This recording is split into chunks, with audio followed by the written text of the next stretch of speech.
नमस्कार, ANB news देख रहे हैं आप। मैं हूं आपके साथ पल्लवी राजपूत और हमारे खास कार्यक्रम राष्ट्र धर्म में आप सभी का स्वागत है। चलिए रुख करते हैं आज के मुद्दे का। राष्ट्रीय राजधानी राज्य क्षेत्र शासन संशोधन विधेयक 2021 लोकसभा से पारित हो चुका है। अब इस बिल को राज्यसभा में पेश किया जाना है। राज्यसभा में बिल पेश किए जाने को लेकर आम आदमी पार्टी के राज्यसभा सांसद संजय सिंह ने राज्यसभा के सभापति उपराष्ट्रपति वेंकैया नायडू को पत्र लिखा है। संजय सिंह ने राज्यसभा के चेयरमैन को लिखे पत्र में यह मांग की है कि एनसीटी एक्ट संशोधन बिल सदन में पेश न किया जाए। संजय सिंह ने सभापति को लिखे पत्र में लिखा है कि संविधान में 69वां संशोधन करके दिल्ली में विधानसभा का गठन किया गया था, इसलिए एक साधारण विधेयक के जरिए इसमें किया जा रहा बदलाव भारत के संविधान का उल्लंघन है। संजय सिंह ने आगे लिखा कि राज्यसभा के चेयरमैन सरकार को निर्देश दे कि इस बिल को वापस ले जो संविधान के प्रावधानों का उल्लंघन करता है। उन्होंने लिखा है कि लोकसभा में लोकतंत्र और संविधान का अपमान करते हुए उपराज्यपाल को सरकार बताने वाला गैर संवैधानिक बिल पास किया गया। इस गैर संवैधानिक बिल को राज्यसभा में पेश न किया जाए। इसी कड़ी में कांग्रेस ने राज्यसभा में अपने सांसदों को व्हिप जारी किया है। पार्टी ने व्हिप जारी कर सांसदों से कहा है कि दिल्ली में राष्ट्रीय राजधानी क्षेत्र दिल्ली सरकार विधेयक 2021 पर पार्टी के रुख का समर्थन करें।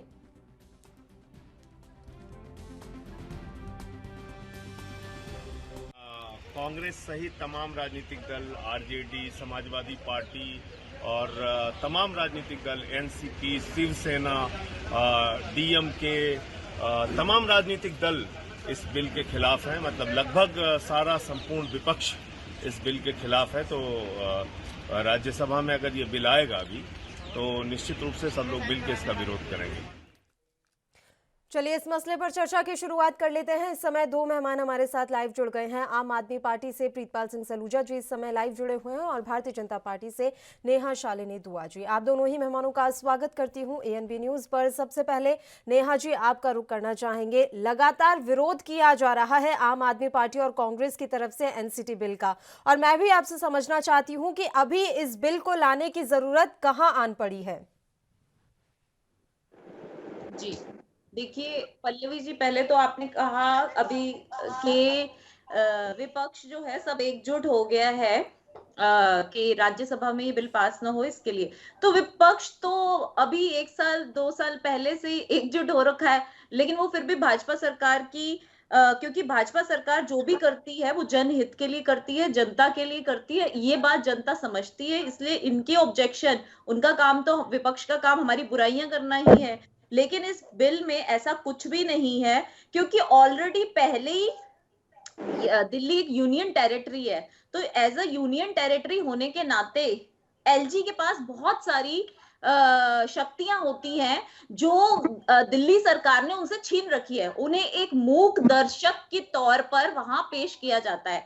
तो आज जो है वो ये हालत है कि अगर एलजी को बिना बताए ये लोग कुछ भी करते हैं, जैसे आप देखिए अगर केंद्र सरकार का हस्तक्षेप ना होता तो कोविड के केसेस आज कहां होते। खुद केजरीवाल जी ने इस बात को स्वीकारा था कि अमित शाह जी का केंद्र के मदद के बिना हम लोग इसमें कामयाब नहीं हो पाते दिल्ली के केसेस को कम करने के लिए। और जैसे केंद्र ने उसमें हस्तक्षेप किया उसके बाद से दिल्ली में जो है कोरोना के केसेस कम होने शुरू हो गए।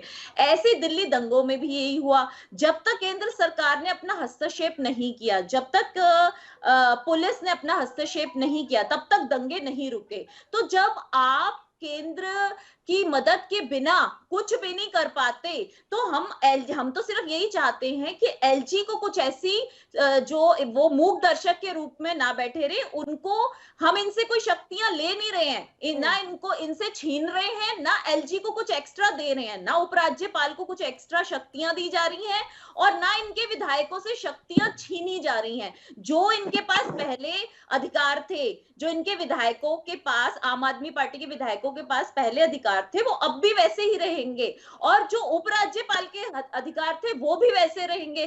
तो ना उनको हमने एक्स्ट्रा दिया, ना इनसे छीना है, तो फिर लड़ाई किस बात की है, तो ऑब्जेक्शन किस बात की है। ये बार बार ये क्यों बोल रहे हैं। अगर ये एलजी साहब को कोई भी फाइल पास कराना चाहते हैं या कुछ नया कानून लाना चाहते हैं, उसमें एलजी साहब को दिखाएंगे, अगर उन्हें लगेगा कि इसमें भ्रष्टाचार नहीं है तो वो क्यों रोकेंगे उसे?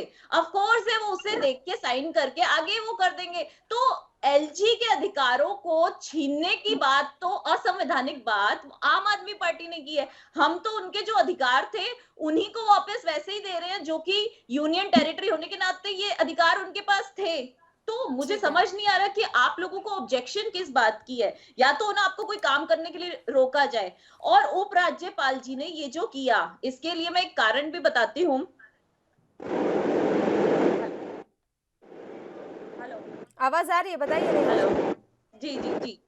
जब सीसीटीवी बात का है, ये लोग 2 साल पहले आए, कई बार बोलते हैं कि हमने जी को सीसीटीवी के लिए फाइल दी, उन्होंने 2-2 साल लगा दिए।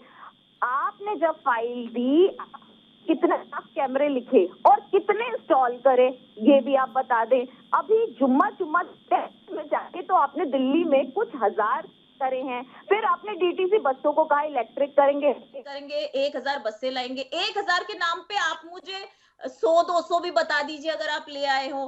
तो बात सिर्फ इतनी है कि आपकी जो करनी और कथनी में फर्क है।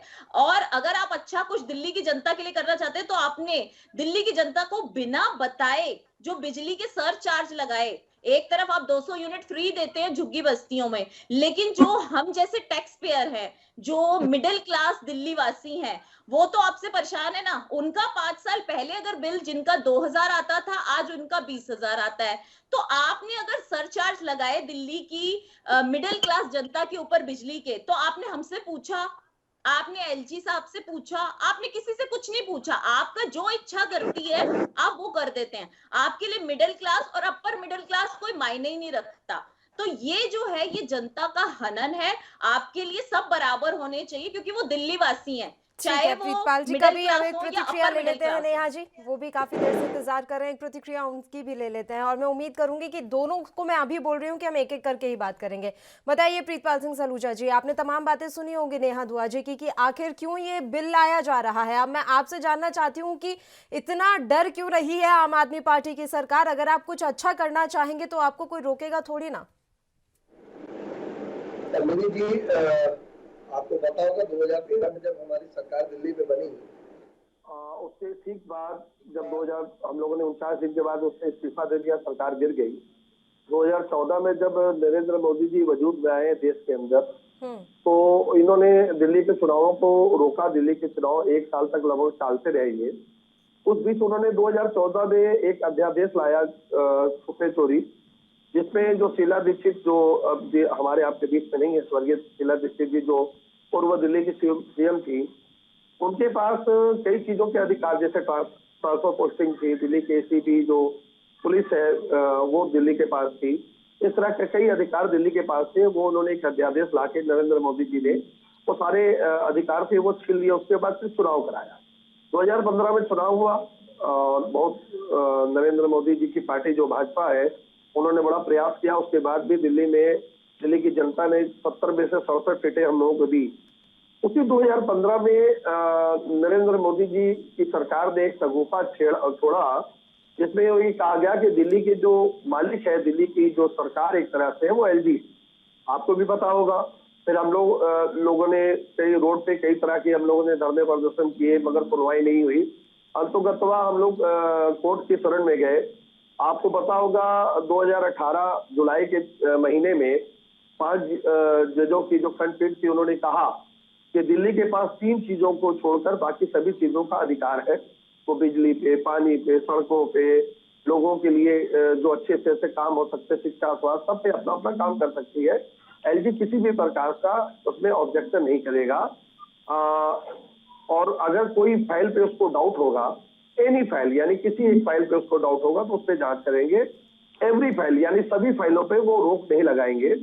अब चूंकि उस 2018 के बाद दिल्ली सरकार काफी स्पीड में काम करने लगी, तो 3 साल तक काम करने को मिला नहीं। ये पता नहीं चल रहा था कि एलजी मालिक है कि दिल्ली की चुनी हुई सरकार, वहाँ की सीएम, वहाँ का अधिकार उसके पास है कि 3 साल तक वहाँ की स्थिति बनी रही। जब न्यायालय ने इस बात को क्लियर किया, उसके बाद हम लोगों ने बसों पे काम करना शुरू कर दिया, हम लोगों ने कैमरे पे काम करना शुरू कर दिया, हम लोगों ने वाईफाई पे काम करना शुरू कर दिया, महिलाओं को बसों में आवागमन का जो हमारे अधिकार जब हमको पता चला, हमने उस पर काम शुरू किया। इसी बीच इन्होंने जैसे कि ये कहा कि बस ये लाने वाले थे। आपको पता है ये जो एलजी की जो टोटका इन्होंने या रोड़ा इन्होंने दिल्ली के अंदर पहले लगाया था 2015 में, जो फिर ये एक नया बिल लाकर ये लगाने जा रहे हैं। इसी के कारण जो ये बसों का बिल था वो फाइल की वो फंसी हुए थे उनके पास, और 10 दिन तक माननीय दिल्ली के सीएम माननीय अरविंद केजरीवाल जी, मनीष सिसोदिया जी, सत्येंद्र जैन जी, सभी लोग 10 दिन तक एलजी जी के घर पर जाके उन्होंने रात दिन धरना दिया। तब जाके हमारा कैमरा और वाईफाई का जो बिल जो उनके पास फाइल पड़ी थी उसको उन्होंने पास किया। उसके बाद दिल्ली के अंदर कैमरे और स्ट्रीट लाइटें वगैरह वाईफाई लगने शुरू हुए। जैसा कि नेहा जी ने कहा कि दिल्ली के अंदर कुछ हजार कैमरे लगे हैं, इनको शायद जानकारी नहीं है, दिल्ली में रहती है कि नहीं रहती मुझे पता नहीं, किस एरिया में रहती है इनको जानकारी नहीं, बताइएगा तो इनको चल के बता दूंगा। 2.5 लाख अभी तक कैमरे दिल्ली के अंदर लग चुके हैं, 2,80,000 स्ट्रीट लाइटें लग चुकी हैं। रही बात 1,000 जो इलेक्ट्रिक बस लाने की, तकरीबन 100 से ज्यादा बसें दिल्ली में आ गई हैं, सभी बसें लाइन में लगी हुई हैं। बड़ी खुशी की बात है, देश वर्ष में जो आम आदमी पार्टी का जो स्वीकार्यता बढ़ रही है उसके कारण लॉकडाउन होने के बावजूद भी 2020 का हम लोगों ने 2021 में 69,000 करोड़ का इस बार का बजट पेश किया, जो पिछली बार 66,000 करोड़ था।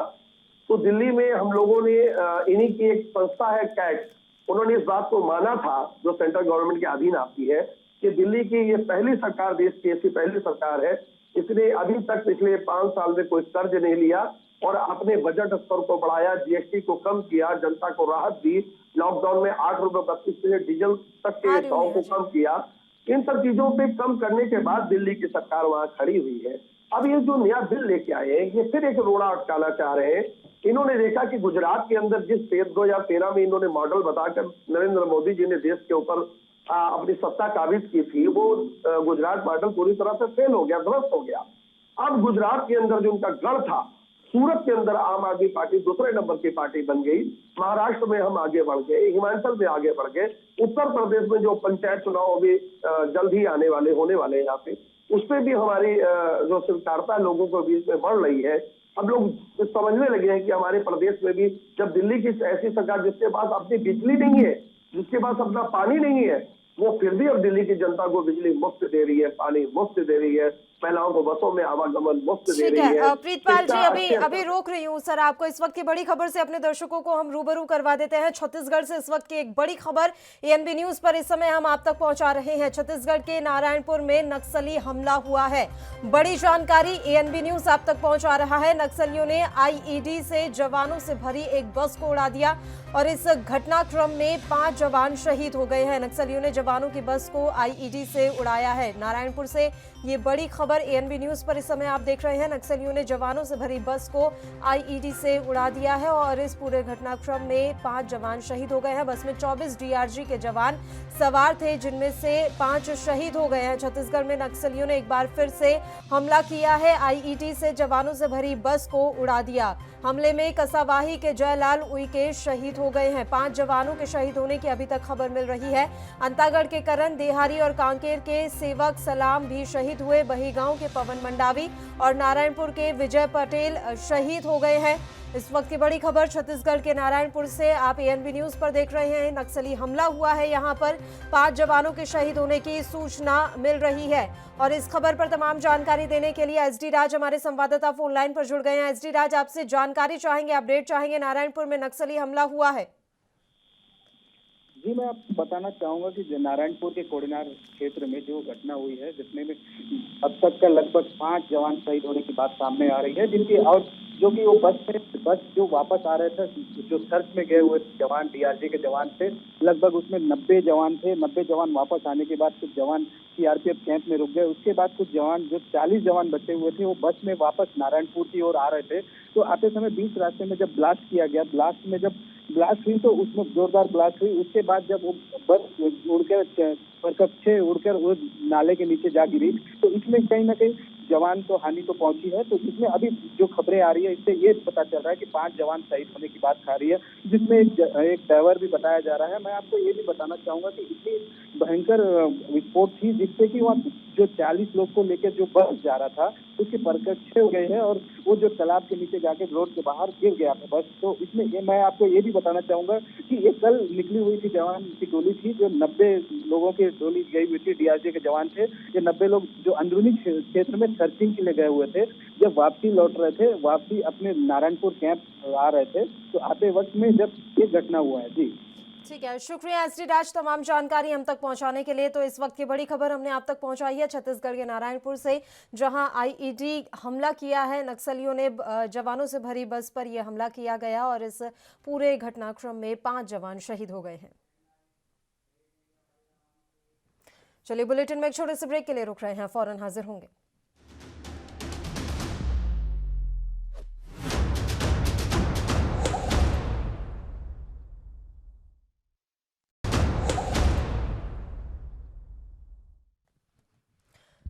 ब्रेक के बाद एक बार फिर से आप सभी का स्वागत है। एनसीटी बिल को लेकर हम बात कर रहे हैं। इस समय दिल्ली सरकार और केंद्र सरकार के बीच इस बिल को लेकर खींचतान लगातार जारी है और जानकारी मिल रही है कि आज राज्यसभा में जमकर हंगामा भी हुआ है। राज्यसभा में आज इस बिल को पेश किया गया, जिसके बाद जमकर हंगामा देखने को मिला। दोनों मेहमान लगातार हमारे साथ जुड़े हुए हैं। प्रीतपाल जी, मैं आपका रुख करूंगी, लेकिन उससे पहले एक प्रतिक्रिया ले लेते हैं। नेहा जी कुछ कहना चाह रही थी, बताइए नेहा जी। सवाल वहीं का वहीं है कि अभी जरूरत क्यों आ पड़ी है, और ये बात बार बार आम आदमी पार्टी के द्वारा कही जा रही है कि बिल के आने के बाद, खासकर जब ये कानून का रूप ले लेगा, तो उसके बाद दिल्ली में सरकार का मतलब सिर्फ एलजी हो जाएगा।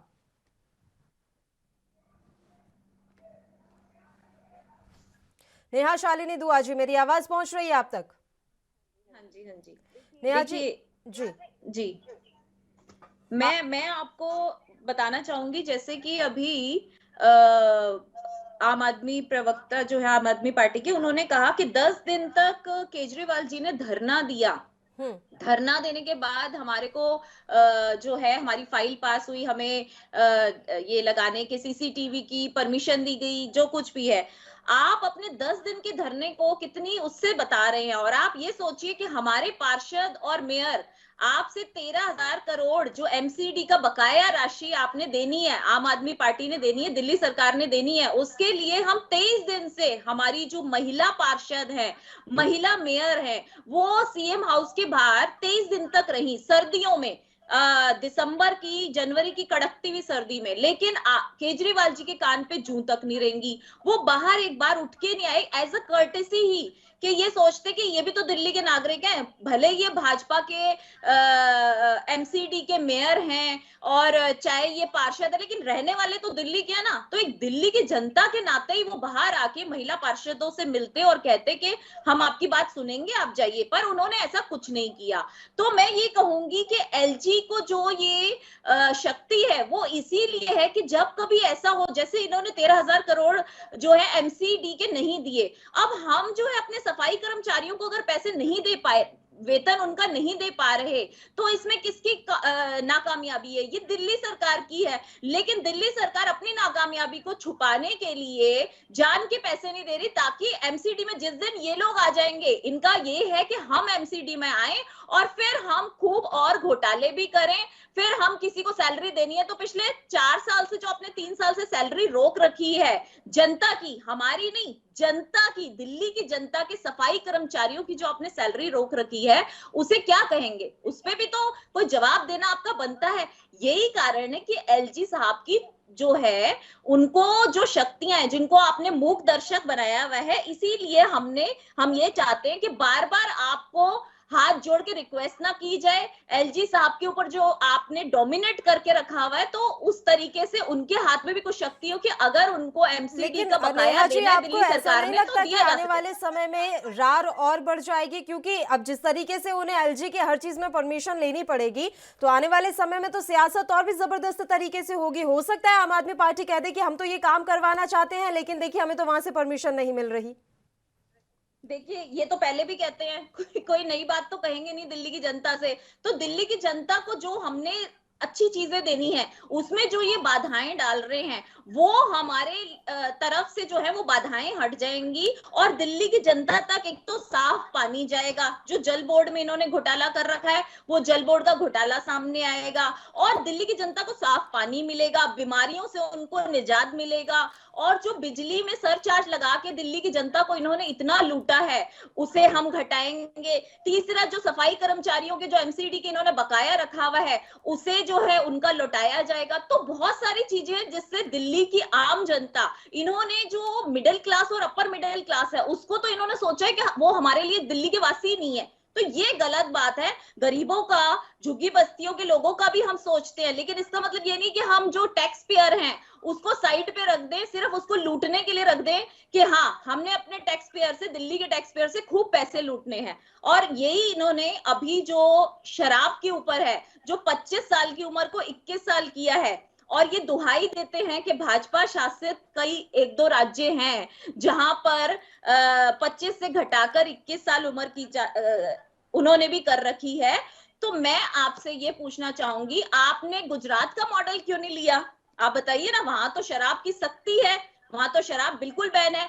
आपने हमारे ही शासित राज्य बिहार जो है जहां पर शराब की मनाही है, आपने वो मॉडल क्यों नहीं चुना? और अगर आप यूपी या कहीं का मॉडल चुनते हैं तो आप ये बात भी देखिए, यूपी कितना बड़ा है और दिल्ली कितना छोटा है। उस छोटी सी दिल्ली में 850 शराब के ठेके, ये मैं कम से कम आपको बता रही हूँ, कम से कम 850 शराब के ठेके आपने खुलवा दिए। और एक तरफ आप महिला सुरक्षा की बात करते हैं, आप महिलाओं को राइड फ्री कराइए, बहुत अच्छी बात है। हम तो खुद चाहते हैं कि हम भी आएंगे तो महिलाओं को जो है सिर्फ बसों में ही नहीं, डीटीसी बस से नहीं, मेट्रो ट्रेन में भी सब जगह उनकी जो है सवारी वो फ्री ऑफ कॉस्ट हो। लेकिन किस शर्त पे? उनकी इज्जत की शर्त पे कि एक तरफ गली गली कूचे कूचे में हम शराब खाने खोल दें और वहीं हमारी महिलाएं जो और बच्चियां जो हैं वो रेप का शिकार हों। तो ये आप हमें बताएं ना कि आप कर क्या रहे हैं। आप आम आदमी पार्टी नहीं अब रहे, आम आदमी पार्टी एक भ्रष्टाचारी पार्टी हो चुकी है और इसी वजह से उनको दिक्कत है कि अगर एलजी साहब के पास ये पावर आ जाएंगी तो हमारी जो उजागर है, बहुत सारी चीजें जो है वो खुल के बाहर आ जाएंगी और दिल्ली की जनता को समझ पता लग जाएगा कि हमने क्या क्या घोटाले कर रखे हैं। और हमें दिल्ली की जनता को इंसाफ देना है, इसीलिए हम चाहते हैं कि थोड़ी पावर्स जो है, हम इनसे कुछ छीन नहीं रहे, हम तो एक ही बात कह रहे हैं कि हम एलजी को कोई एक्स्ट्रा पावर दे रहे हैं बताइए, या इनके विधायकों से कुछ छीन रहे हैं? जब हम ऐसा कुछ कर ही नहीं रहे तो इनको ऑब्जेक्शन किस बात की है? बस ये बताएं। बताइए प्रीतपाल सिंह सलूजा जी। और मेरा भी एक सवाल ऐड कर लीजिए, क्या हम ऐसा मान लें आने वाले समय में दिल्ली की जनता जो है वो एलजी और आम आदमी पार्टी सरकार के बीच में पिसकर रह जाएगी, बस एक दूसरे के पाले में आप गेंद फेंकते रहेंगे? पार्टी का कोई भी प्रवक्ता है वो तो ऐतिहासिक बात करते हैं, कोई व्हाट्सएप यूनिवर्सिटी से पढ़ी हुई सुनी हुई बात हम लोग नहीं कहीं रखते हैं। हमारे पास सारा डेटा है, हम डेटे के अनुसार से आपसे बात करें। नेहा जी ज्यादा व्हाट्सएप पे रहती है इसलिए व्हाट्सएप की बात कर रही है, क्योंकि ये जुमला दिव्य पार्टी से आती है। चलिए खैर, इन्होंने जो जो बातें कही, पहला इन्होंने कहा कि इनका बिल 20,000 रुपए आता है। दिल्ली के अंदर कोई इस तरह के बिजली के भाव नहीं है जो इनका 20,000 का बिल आता है।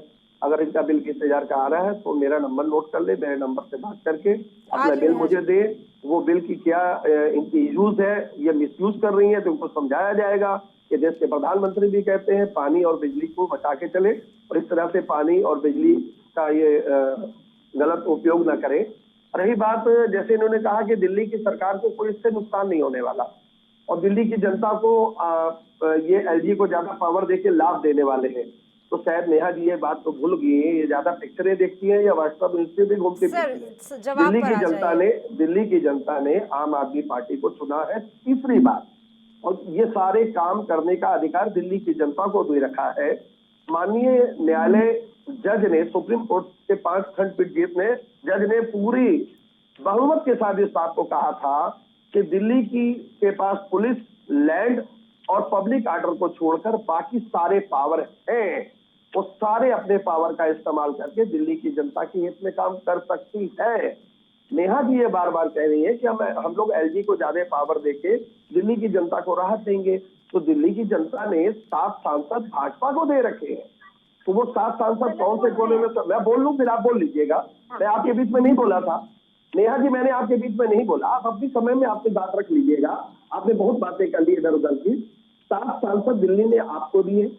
दिल्ली की एमसीडी की जो इन्होंने कहा कि इनकी जो महिला सभासद है वो मनीष सिसोदिया के घर के बाहर बैठी रही। आपको आप ही के चैनल के माध्यम से देश के सभी चैनलों ने ये बात को दिखाया था कि ठीक है। एमसीडी कैसे दिल्ली के उप मुख्यमंत्री के घर के अंदर उसके बेडरूम बिल्कुल, में देखिए अभी प्रीतपाल जी, मेरा सवाल तो वही रह गया। मैं तो यही समझना चाह रही थी कि क्या आने वाले समय में ऐसा तो नहीं होगा कि दिल्ली की जनता बस पिसती रह जाएगी। समय की कमी है इसलिए मैं आपको टोक रही हूँ सर। आप लोग हमारे साथ जुड़े उसके लिए मैं धन्यवाद आप दोनों का करना चाहूंगी, क्योंकि समय की कमी है इसलिए मैं यहाँ पर आपको टोक रही हूँ। तो आपको बता दें कि एनसीटी बिल को लेकर खींचतान लगातार जारी है। इसी के साथ इस बुलेटिन में फिलहाल के लिए इतना ही। मुझे दीजिए इजाजत। देश प्रदेश के तमाम ताजा खबरों के लिए आप बने रहिए हमारे साथ। नमस्कार।